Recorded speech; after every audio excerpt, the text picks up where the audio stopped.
गणपति जगवंदन गाइए गणपति जगवंदन शंकर सुवन भवानी नंदन शंकर सुवन भवानी नंदन गाइए गणपति जगवंदन गाइए गणपति जगवंदन सीधे सदन गजवदन विनायक सीधे सदन गजवदन विनायक कृपा सिंधु सुंदर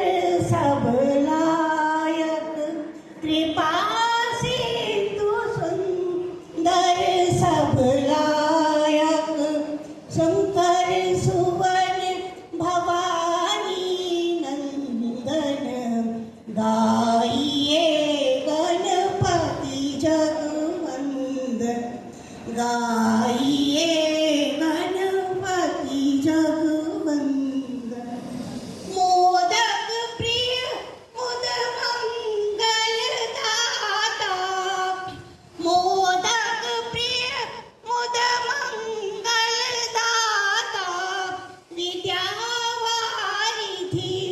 बुद्धि विधाता विद्यावारिधि बुद्धि विधाता शंकर सुवन भवानी नंदन गाइए गणपति जगवंदन गाइए गणपति जगवंदन मागत तुलसी दास कर जोरे मागत तुलसी दास कर जोरे बसहु राम सिय मानस मोरे बसहु राम सिय मानस मोरे शंकर सुवन भवानी नंदन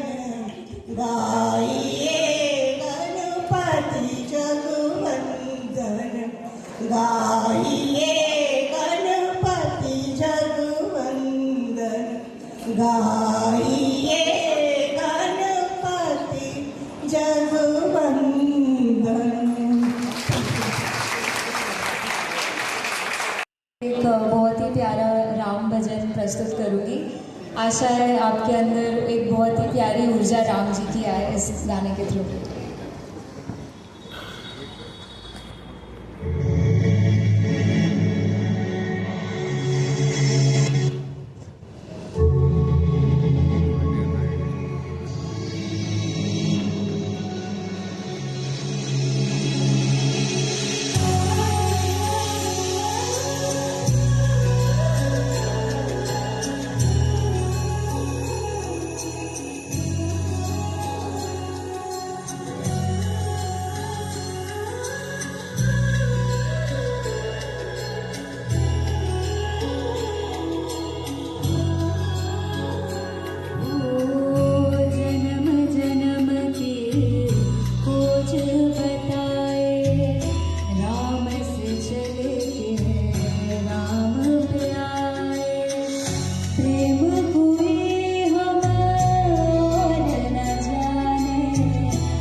स्वागत होगा कर्नल जितेंद्र प्रसाद जी के द्वारा।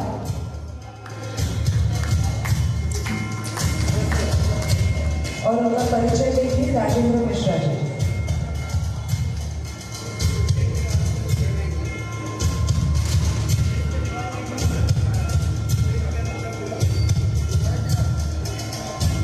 मैं अध्यक्ष जी विपिन सिंह जी को अनुरोध करूंगी कि वे मंच पे आ जाइए।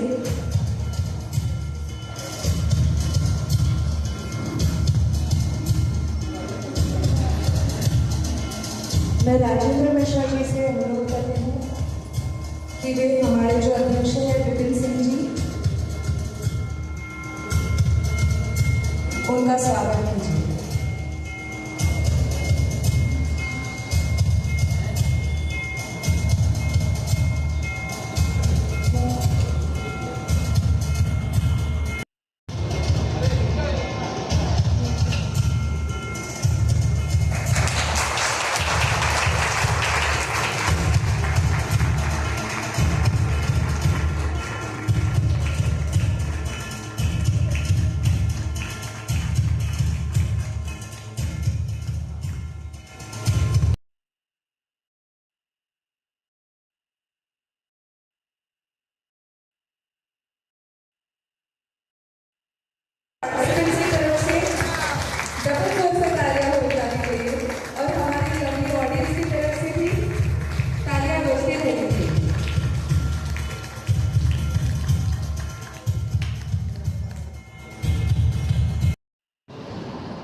दीपक के सामने जो है दिया जलाना, कौन इनको नहीं जाता है, जो यहाँ पे ही नहीं महाराष्ट्र में ही नहीं इनका गुणगान विदेशों में भी हो रहा है।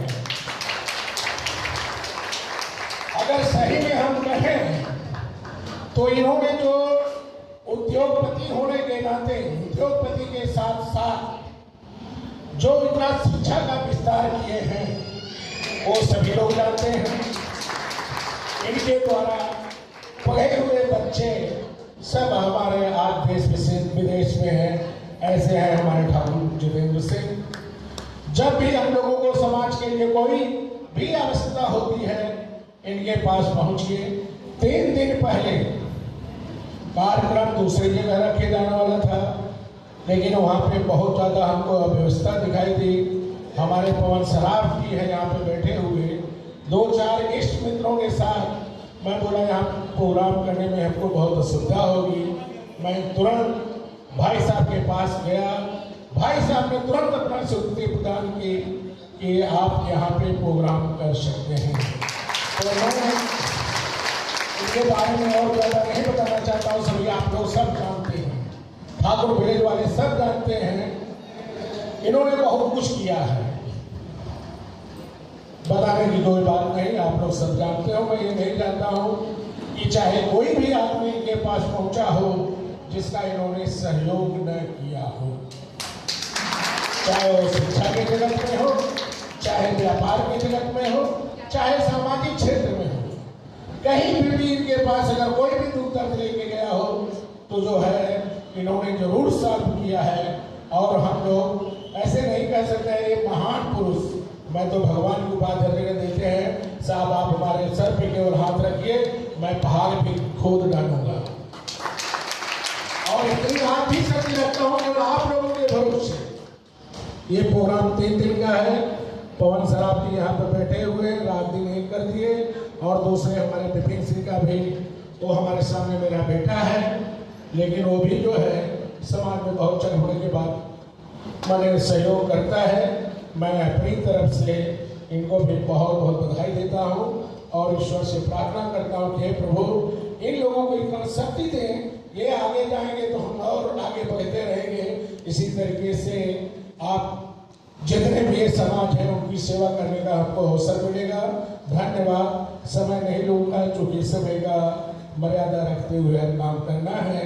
मैं राजेंद्र प्रसाद मिश्रा को माइक देंगे, जो हमारे वक्ता के बारे में 2 शब्द बताएंगे। विराजमान आदरणीय श्री ठाकुर जितेंद्र प्रसाद सिंह जी, यज्ञ कर सकते हैं कि उद्योगपति ठाकुर विपिन सिंह जी और सारे प्यारे प्यारे भाइयों बहनों, आज हम इस विराट हिंदू सम्मेलन के लिए इकट्ठा हुए हैं यहाँ पर, और हमें आज जो वक्ता मिले हैं, हमें हमारा सबका सौभाग्य है।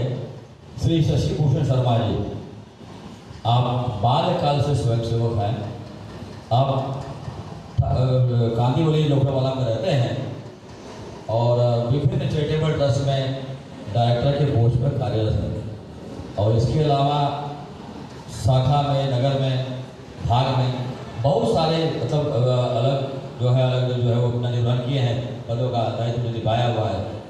और हमें आज जो है ये भाई हमारा सौभाग्य है कि हम मिले हैं वो, तो उसका मार्गदर्शन हमें मिलेगा शशि भूषण शर्मा जी से।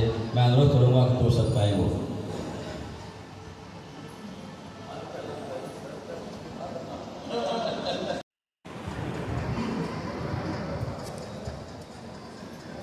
इस बस्ती द्वारा आयोजित सकल हिंदू सम्मेलन, सकल हिंदू समाज द्वारा आयोजित विराट हिंदू सम्मेलन जो इस बस्ती में हो रहा है, इस बस्ती में मुख्य अतिथि के रूप में ठाकुर जितेंद्र प्रसाद सिंह जी, अध्यक्ष श्री विपिन सिंह जी, सचिव श्री राजेंद्र मिश्रा जी, कोषाध्यक्ष श्री जे.आर. शुक्ला जी और संपर्क प्रमुख श्री हृदय नारायण सिंह।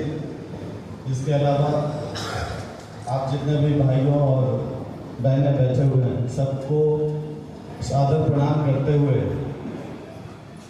हमको जिस काम के लिए बुलाया गया है वो मैं शुरू करता हूँ। संघ के आज 100 साल पूरे हुए। संघ 1925 में बना और 2025 में संघ की जो यात्रा है 100 वर्षों की वो पूरी हुई। इस 100 वर्षों के यात्रा का जो डिटेल है वो संक्षेप में मैं आपके सामने आज रखने के लिए उपस्थित हुआ हूँ, क्योंकि 100 साल में जो काम हुआ है उसको महज 20-25 मिनट में आपके सामने रखना ये मेरे जैसे तुच्छ कार्यकर्ता के लिए शायद संभव नहीं होगा। इसलिए जो भी संक्षेप में जानकारी मेरे पास है वो आपके सामने रखता हूँ। ये जो बस्ती में, जिस बस्ती में आप बैठे हुए हैं, केलीपारा बस्ती, ऐसे बहुत सारे बस्तियों को मिला के एक नगर बनता है। ये संघ की रचना में बस्ती सबसे छोटी भौगोलिक इकाई होती है, तो 10, 12, 15 ऐसे बस्तियों को मिला के एक नगर बनता है। 10, 12 नगर को मिला के एक भाग बनता है। 3, 4, 5 भाग मिलके एक विभाग होते हैं, और मुंबई महानगर में ऐसे 4 विभाग हैं। तो मुंबई महानगर, फिर विभाग, फिर भाग, फिर नगर, और सबसे छोटी इकाई जो है वो बस्ती है। आज मुंबई में लगभग 1465 बस्ती है, और इस संघ शताब्दी वर्ष के निमित्त हर बस्ती में ये कार्यक्रम करने का ऐसा प्लान बना है। अब ये केवल मुंबई महानगर में 100 वर्ष पूरा नहीं हुआ है। संघ की जो 100 वर्ष की यात्रा है पूरे भारत में है। तो आज जिस दिन हम लोग यहाँ पे बैठे हैं, उस दिन पूरे भारत में लगभग 40,000 ऐसे विराट हिंदू सम्मेलन का आयोजन हो चुका है, और आने वाले कुछ दिनों में हमको लगता है 15-20 हजार और ऐसे हिंदू सम्मेलन का आयोजन होगा। तो पूरे भारत में कह सकते हैं कि 60,000 हिंदू सम्मेलन होगा ऐसा। अब बात आती है कि ये हिंदू सम्मेलन ऐसे छोटे भौगोलिक इकाई में, जहाँ पे 2,000-3,000 परिवार है, उसमें हिंदू सम्मेलन करने की जरूरत क्यों पड़ी? तो थोड़ा बैकग्राउंड में हम लोग चलते हैं। 1893 में जब स्वामी विवेकानंद शिकागो में हिंदू सम्मेलन से लौटे थे, तो उन्होंने एक नारा दिया था, गर्व से कहो हम हिंदू हैं। अब ये नारा को हम लोग उस दिन से लेकर के आज तक बोलते आ रहे हैं, गर्व से कहो हम हिंदू हैं। लेकिन उस दिन ये बात कहने की जरूरत क्यों पड़ी कि गर्व से कहो हम हिंदू हैं? हिंदू कहने में उस समय हमको गर्व नहीं महसूस होती थी क्या? तो ये बात सही है। 800-900 साल के गुलामी से निकल के उस समय हम लोग 1893 या 1900 के आसपास अंग्रेजों की गुलामी में थे और मुगलों की गुलामी के समय हिंदू का क्या स्थिति है ये अभी हमको बताने की जरूरत नहीं है, ये सारे लोग जानते हैं।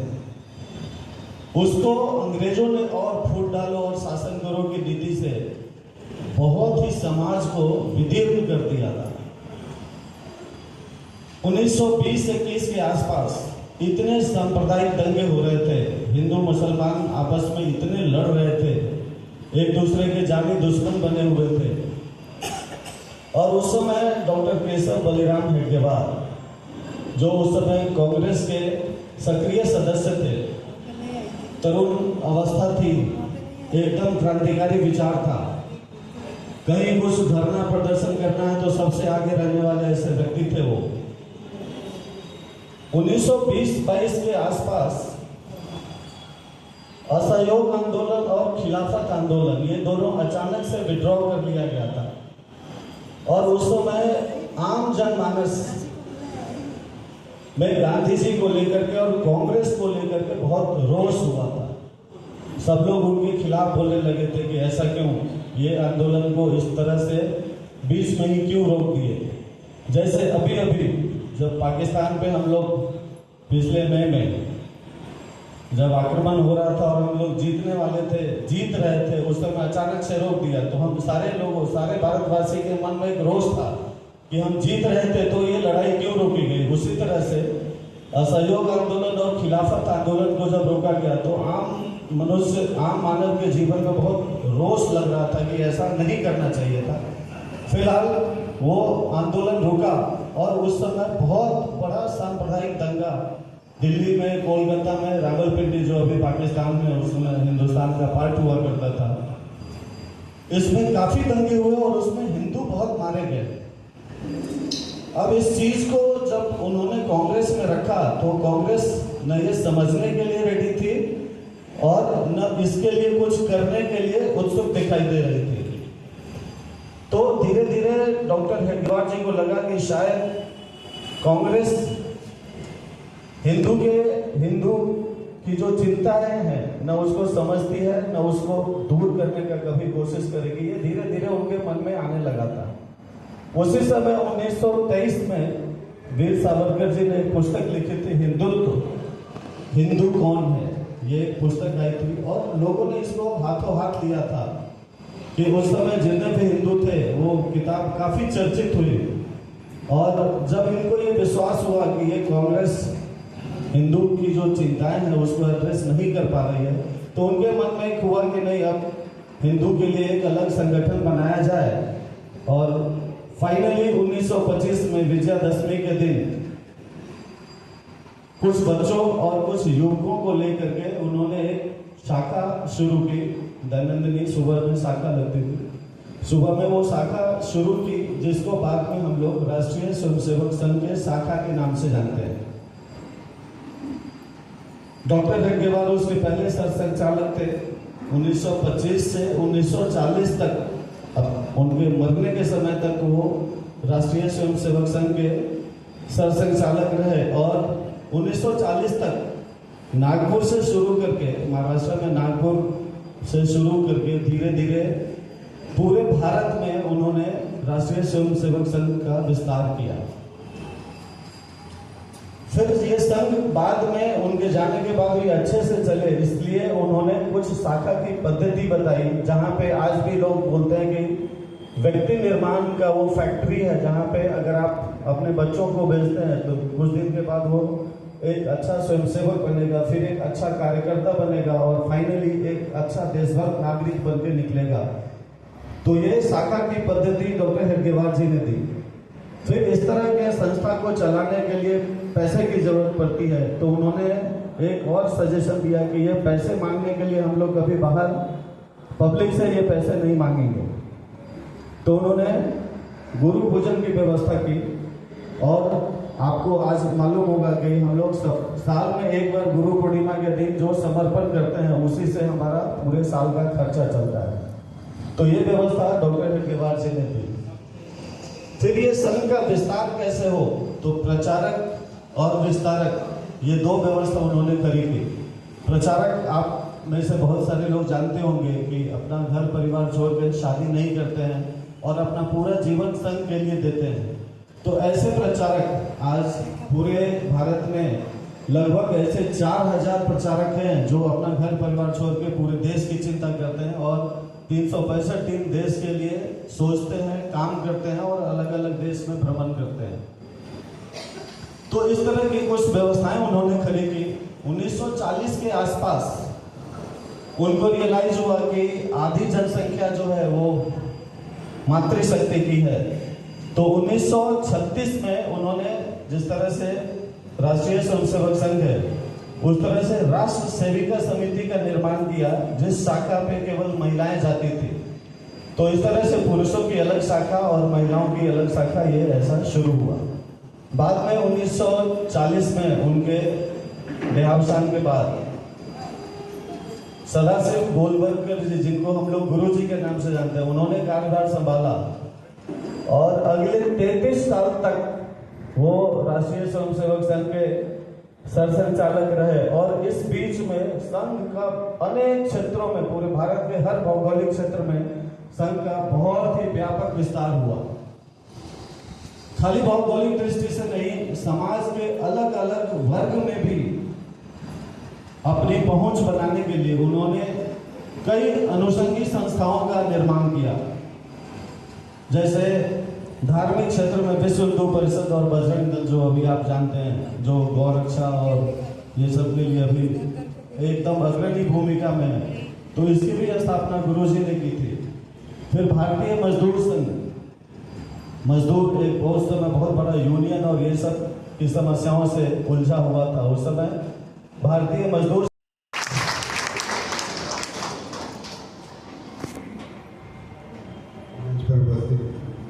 घोषणा दी जतिन सिंह जी, हमारे सामने माताएं, बहनें और भाइयों को मेरा सारा प्रणाम। सकल हिंदू समाज, और जहाँ पे मैं हिंदू की संस्कृति और हिंदू का अपमान, हम सब जानते हैं कि हमारा सनातन धर्म सबसे पुराना धर्म है और ये हमेशा अखंड रहेगा और रहा है और चलता रहेगा। समाज की या दुनिया की कोई ताकत इसे तोड़ नहीं सकती और हमें जागरूकता की आवश्यकता तो है। जैसे भाई साहब ने कहा, आज हमारी जो संस्कृति है, आप खुद चिंतन कीजिए, क्या हम अपनी संस्कृति को निभा पा रहे हैं? क्या हम अपने घर में अपने माता पिता को सम्मान दे पा रहे हैं? क्या हम अपने भाई बहनों को दे जा रहे हैं, या हमारा बच्चा आज गुड मॉर्निंग कह के चले जा रहा है, जबकि हमारी संस्कृति कहती थी कि बड़े बुजुर्गों का पैर छूना चाहिए, उनसे आशीर्वाद लेना चाहिए। ये हमें आपको सोचना चाहिए, तभी हम अपनी संस्कृति को, अपने समाज को बचा पाएंगे। पहले के ज़माने में हमारे कुटुंब जो रहते थे, जहाँ पे यदि पढ़ा लिखा शिक्षित भी नहीं हो, लेकिन एक दूसरे में प्यार था। 2 रोटी थी तो आधी आधी रोटी बांट के खा ले। आज करोड़पति हो चुके हैं, लेकिन भाई भाई से प्यार नहीं करता है और हमेशा के लिए एक अलग बर्ताव करता है। ये हमें सोचना चाहिए, हमें निश्चय भी गौर करना चाहिए। हमारा हिंदू समाज कब आगे बढ़ेगा? जब हमारा वॉचमैन भी हमारे साथ बैठ के खाना खाएगा और उसकी प्रगति होगी, तब हमारा हिंदू समाज आगे बढ़ सकता है। अन्यथा यह सिर्फ होने का अपना है। आप मेरे बारे में बहुत से लोगों ने कहा है, लेकिन मैं अपने इतिहास आपको मैं बताना चाहता हूँ। मैं यहाँ पे पेड़ के नीचे पड़ता था, न लाइट थी, न जंगल था, कुछ नहीं था। न पानी, कुएं से पानी हम पीते थे और लैंड के नीचे पड़ते थे। हमें उस ईश्वर में सिर्फ एक ही चीज दी थी, हमारा परिवार था, जिसमें ईमानदारी की बुद्धि, कठिन परिश्रम करने का था। पिताजी वॉचमैनी करते थे, स्कूलों के आगे हाथ गाड़ी लगाते थे, लेकिन वे कर्मठ थे। इतना मुझे किसान का बेटा रहा और आज भी मैं किसानी करता हूँ, इतना आपको देता हूँ। लेकिन इसके साथ हमने ये सीखा है कि समाज ने मुझे दिया है तो मैं समाज को कुछ दूँ।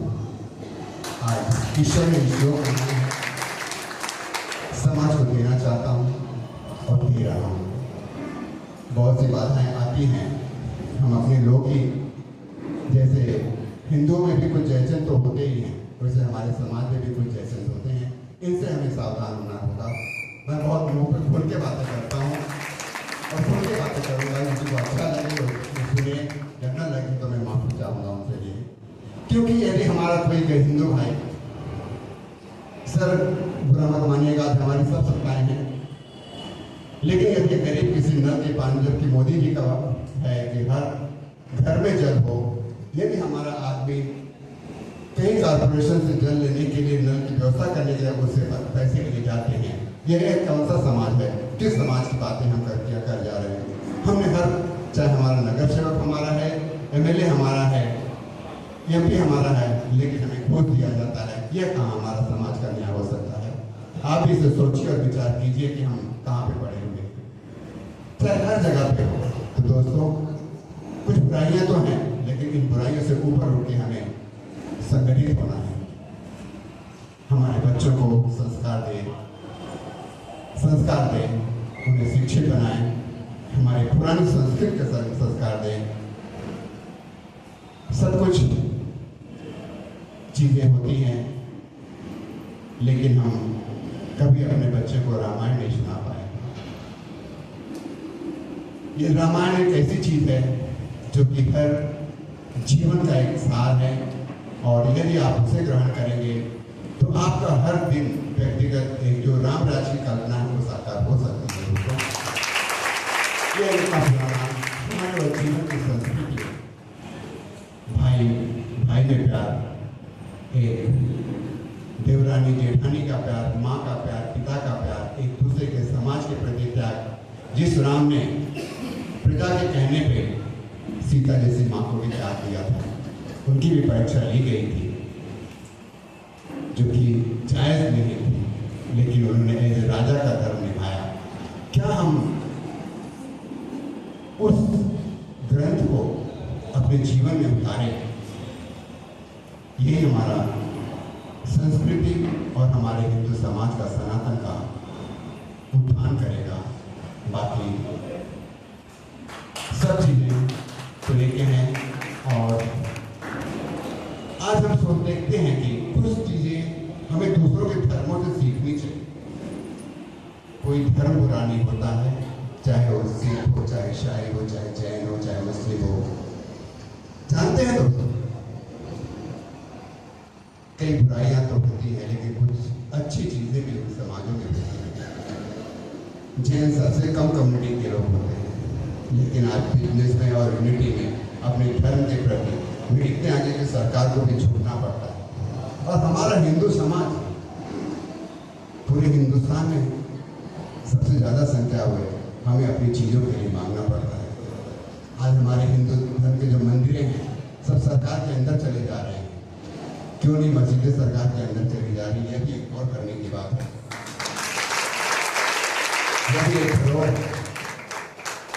मुसलमानों के मस्जिदों के पुजारियों के, मौलवियों की फीस बढ़ाई जाती है, हमारे कितने पुजारियों की फीस बढ़ाई गई है, कितने मंदिरों के पुजारियों की पगार बढ़ाई गई है।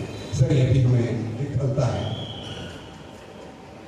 आज एक मस्जिद बनती है, कभी आपके पास चंदा मांगने नहीं आते हैं। हम मंदिर भी बनाते तो हम चंदा मांगने जाते। क्यों? हम भी उनकी तरह यदि 1 रुपया भी कमाएं तो अपने समाज के लिए हम 100 रुपया महीना तो दे सकते हैं। इतने तो काबिल तो हैं। क्यों नहीं हम उस चीज़ का अनुकरण करते हैं, अपने समाज को शिक्षित बनाते हैं। हम अपने एक शिक्षित बना देंगे तो कम से कम उसका परिवार तो हो सकता है। सर, हम चाहेंगे कि इस बस्ती में यह संकल्प जरूर दोहराए जाए। आप लोग एक साथ देंगे तो हमें इसके तैयार रहेंगे। अब में काम काम करने वालियों के भी बच्चों का यदि शिक्षा कर देंगे तो कम से कम वो भी एक शिक्षित परिवार में हो जाएगा और अपने पैरों पर अपने परिवार का वो भी एक हिंदू से जुड़ सकता है। तो दोस्तों, हमारा हिंदू समाज एक बहुत ही सनातन है और हमें अपने गर्व होता है कि हम इस समाज में हैं। राम ने हमेशा सबरी के जूठे पेड़ भी खाए हैं, भीलों को गले लगाया है, नागिन से पैर धुलवाए। उन्होंने यह सिखाया है कि हिंदू में कोई जाति वर्ण नहीं होता, कर्तव्य जो होता है वो सबसे महान होता है। और ये हमें सिखाता है कि हमें एकजुट होना चाहिए और एक साथ रहना चाहिए और हमें कोई इसमें भेद नहीं लगता। ज़्यादा सती जी ने आपको बहुत सारी चीज़ें बताई होंगी, मैं आपका ज़्यादा समय नहीं लूँगा। बस एक निवेदन यही है कि हम हिंदू समाज एक साथ बना रहे, ये ईश्वर से प्रार्थना है और हर सुख दुख में एक साथ खड़ा रहे और कुछ चीज़ें आखिरी समय पे छोड़ दें लेकिन एक साथ खड़ा रहे। ये मेरी आपसे नम्र निवेदन है।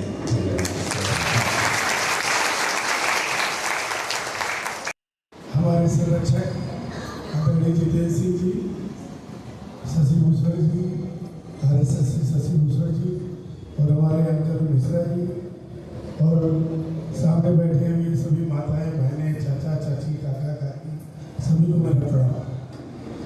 बस आज का उद्देश्य, सबसे बड़ी बात जो शशि जी ने और ठाकुर साहब जी ने कही है, वो दोनों को सुनने के बाद मुझे कुछ बोलने को बचा नहीं है। बस यही है कि जो अल्टामाउंट वाली बात बताए शशि भूषण जी ने, अपने सोसाइटी में ऐसा अल्टामाउंट न बने। अपने को इसी बात का ध्यान रखते हुए आगे का ये सकल हिंदू सम्मेलन को अधिक से अधिक संख्या में, अधिक से अधिक आगे बढ़ चढ़ के इसको आप लोग पूरा करें, संगठित रहें, सुरक्षित रहें और एक फोन कॉल के ऊपर 150 हिंदू इकट्ठा हो जाए। आज का कार्यक्रम का मुख्य उद्देश्य यही है और हम सब लोग संगठित रहेंगे तो आगे बढ़ेंगे। अभी एक किसी रिक्शा वाले, टोपी वाले को अगर एक झापड़ मार दो तो भी 500 उधर मुसलमान पता नहीं कहाँ से आ जाते हैं और वहीं पे एक हिंदू पिटता रहे, हम बाजू से वीडियो बनाते हुए चले जाते हैं। आगे से ऐसा ना हो, इसीलिए ये सकल हिंदू सम्मेलन हुआ है। तो आप सबसे यही विनती है कि आप सब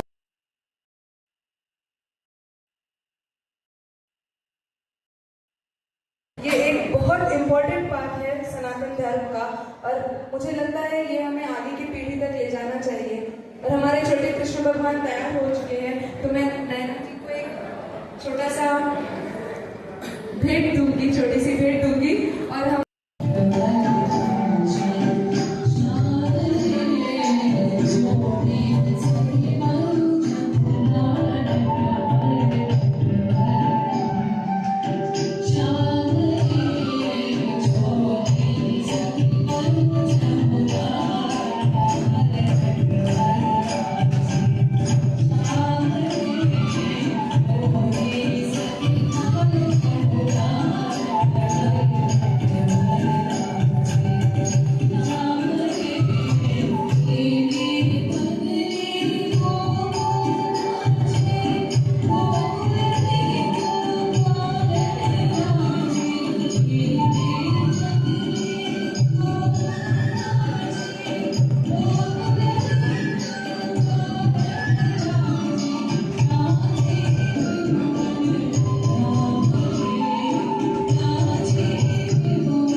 नायशन, शश्वी, आरोही, हितवी, खुशी और श्रव्या, और पीछे में वैष्णवी उनको लीड कर रही है।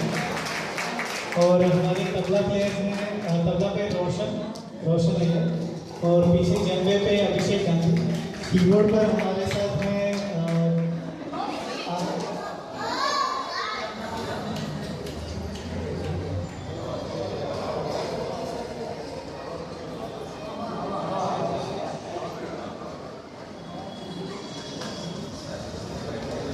कीबोर्ड पर हमारे साथ आर और तन्वी है।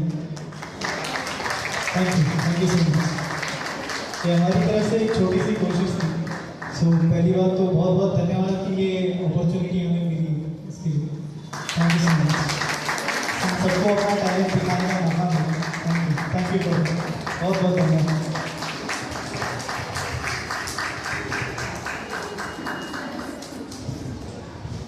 बहुत ही सुंदर प्रस्तुति, हम सब कृष्णमय हो गए।